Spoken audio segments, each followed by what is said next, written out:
وتفقد الطير فقال ما لي لا أرى الهدهد أم كان من الغائبين لأعذبنه عذابا شديدا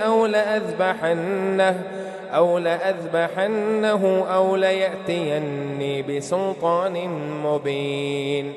فمكث غير بعيد فقال أحط بما لم تحط به وجئتك من سبأ بنبأ يقين.